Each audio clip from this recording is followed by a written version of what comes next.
ও মা, তুমি এটা কি কাটছো? সাপের মতন দেখতে। দূর বোকা, এটাকে চিচিঙ্গে বলে। তোদের বাড়িতে আসার পর প্রথমবার যখন এই সবজিটাকে দেখি আমিও অবাক হয়ে ভাবি এটা আবার কি সবজি। তোর মামার বাড়িতে তো কোনো দিন এই সবজিটা খাইনি। তো ঠাম্মি একটা ছুরি বার করে ঠিক এরকমভাবে এর ছালগুলো ছাড়িয়ে নিল। তারপরে একটা বটি দিয়ে গোল গোল করে ঘ্যাঁচ করে কেটে নিল। একটু নুন আর হলুদ দিয়ে বলল, এটাকে ভালো করে চটকাও, দেখবে এর ভেতর থেকে অনেক জল বেরোচ্ছে। যেমন বলা তেমন কাজ, আমিও চটকাতে থাকি। দেখি কিনা এর ভেতর থেকে 1 গ্লাসের মতন জল বেরিয়েছে। হ্যাঁ গো মা, সত্যিকারে কত জল বেরিয়েছে। হ্যাঁ রে বাবু, আমি তো জানতাম মানুষ, জন্তু জানোয়ার এরা জল খায়, এই যে সবজিও জল খায় সেবার প্রথম দেখলাম। অতটা চিচিঙ্গে চটকানোর পর দেখি একটুখানি হয়ে গেছে।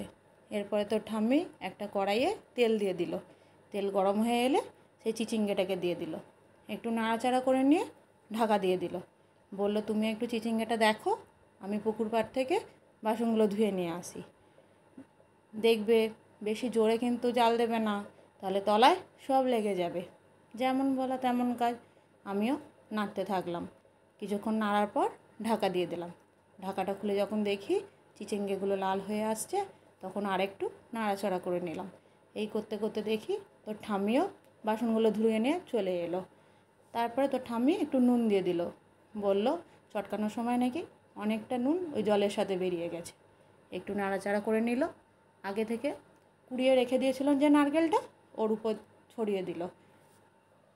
ও মা, আমাকে একটু নারকেল কোড়া দাও না, আমিও একটু খাবো। হ্যাঁ দিচ্ছি, দাঁড়া। এবার নারকেল আর চিচিঙ্গে একসাথে নাড়তে লাগলো। আস্তে আস্তে দেখি নারকেলগুলো লাল হতে থাকছে। এইভাবে নারকেল ও চিচিঙ্গে লাল লাল করে ভেজে নিল। লাল করে ভাজা হয়ে যাওয়ার পর তো ঠাম্মি সেটাকে নামিয়ে নিল। কী যে সুন্দর দেখতে হয়েছে, তাই না বল বাপি? হ্যাঁ মা, কি সুন্দর দেখতে হয়েছে।